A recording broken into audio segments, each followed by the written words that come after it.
Science ಮಠ YouTube channel ವೀಕ್ಷಕರಿಗೆ ನನ್ನ ನಮಸ್ಕಾರಗಳು. ನನ್ನ ಹೆಸರು ಯಶಸ್ವಿನಿ, ಸರ್ಕಾರಿ ಹಿರಿಯ ಪ್ರಾಥಮಿಕ ಶಾಲೆ ಹಿರಿಯರಕ್ಕ. ಹಿಂದಿನ ತರಗತಿಯಲ್ಲಿ ಸಾಕ್ಷಿರವರು 2, 3 ಮತ್ತು 4ರ ಬಾಧ್ಯತೆಯ ನಿಯಮವನ್ನು ನಿಮಗೆ ತಿಳಿಸಿಕೊಟ್ಟಿದ್ದಾರೆ. ಈಗ ನಾನು 5 ಮತ್ತು 6ರ ಬಾಧ್ಯತೆಯ ನಿಯಮವನ್ನು ನಿಮಗೆ ತಿಳಿಸಿಕೊಡುತ್ತೇನೆ. 5ರ ಬಾಧ್ಯತೆಯ ನಿಯಮ ಏನೆಂದರೆ, ಒಂದು ಸಂಖ್ಯೆಯ ಬಿಡಿ ಸ್ಥಾನದಲ್ಲಿ 5 ಅಥವಾ 0 ಇದ್ದರೆ ಆ ಸಂಖ್ಯೆಯು 5ರಿಂದ ನಿಶೇಷವಾಗಿ ಭಾಗಿಸಲ್ಪಡುತ್ತದೆ. ಮೊದಲನೆಯ ಉದಾಹರಣೆ 35, ಎರಡನೆಯ ಉದಾಹರಣೆ 40, ಮೂರನೆಯ ಉದಾಹರಣೆ 23, ನಾಲ್ಕನೆಯ ಉದಾಹರಣೆ 82. ಮೊದಲನೇ ಉದಾಹರಣೆ 35 ಇದೆ. ಇದು 5ರಿಂದ ಭಾಗಿಸಲ್ಪಡುತ್ತದೆ ಎಂದು ಪರೀಕ್ಷಿಸೋಣವೇ?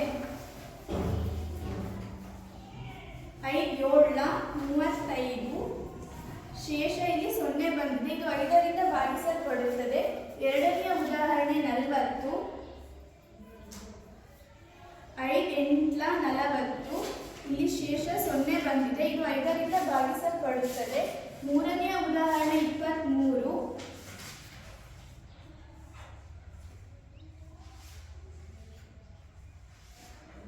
5 4 20, ಇಲ್ಲಿ ಶೇಷ 3 ಬಂದಿದೆ. ಇದು 5ರಿಂದ ಭಾಗಿಸಲ್ಪಡುವುದಿಲ್ಲ.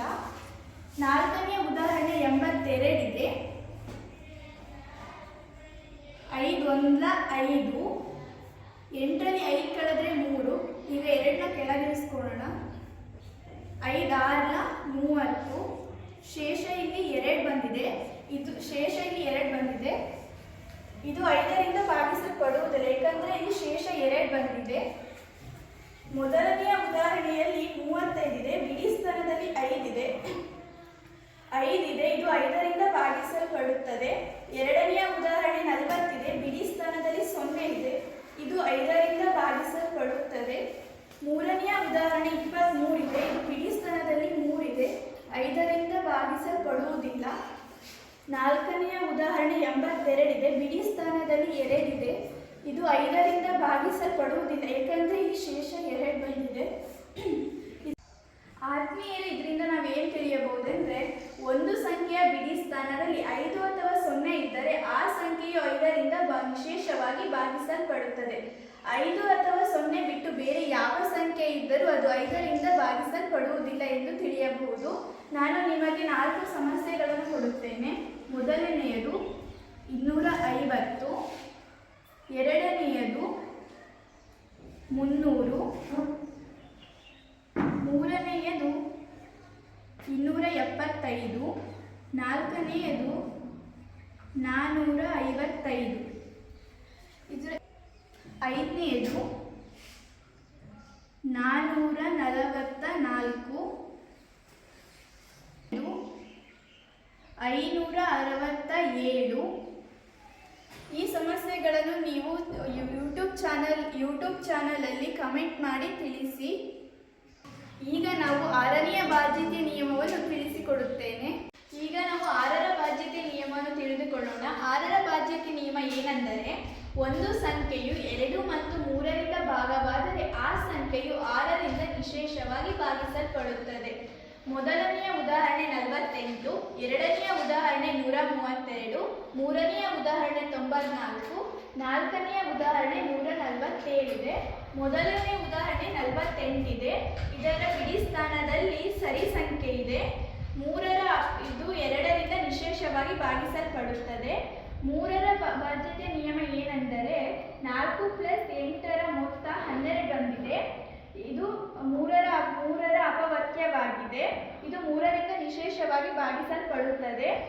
48 6ರಿಂದ ಭಾಗವಾಗುತ್ತದೆಯೋ ಇಲ್ಲ ಎಂದು ಪರೀಕ್ಷಿಸೋಣ. 6 8 48, ಶೇಷ ಇಲ್ಲಿ 0 ಬಂದಿದೆ. ಇದು 6ರಿಂದ ನಿಶೇಷವಾಗಿ ಭಾಗಿಸಲ್ಪಡುತ್ತದೆ.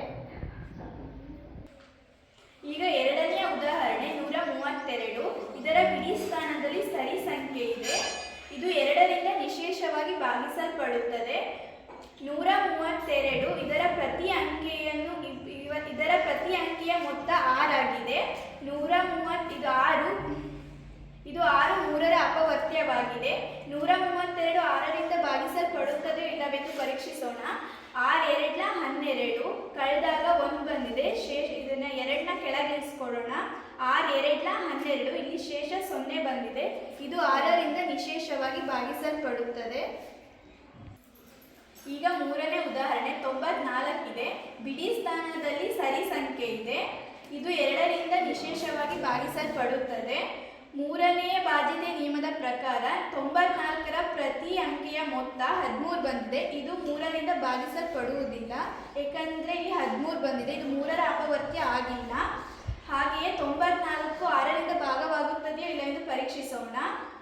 6 1 6 3 ಬಂತು ಕಳೆದಾಗ. ಈಗ 4ಅನ್ನು ಕೆಳಗಿಳಿಸ್ಕೊಳ್ಳೋಣ. 6 5 30, ಇಲ್ಲಿ ಶೇಷ 4 ಬಂದಿದೆ. ಇದು 6ರಿಂದ ಭಾಗಿಸಲ್ಪಡುವುದಿಲ್ಲ, ಏಕೆಂದರೆ ಇಲ್ಲಿ ಶೇಷ 4 ಬಂದಿದೆ. ಈಗ 4ನೇ ಉದಾಹರಣೆ ನೋಡೋಣ.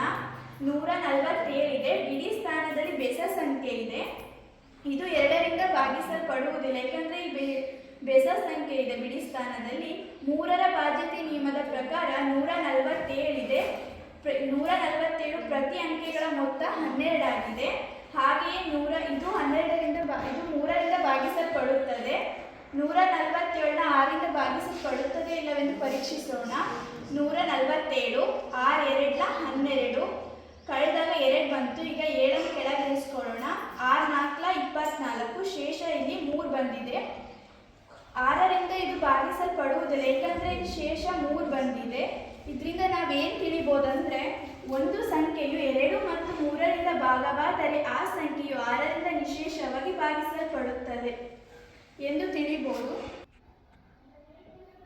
ನನ್ನ ತರಗತಿ ಅರ್ಥ ಆಯಿತು ಅಂತ ತಿಳ್ಕೊತೀನಿ ನಿಮಗೆ.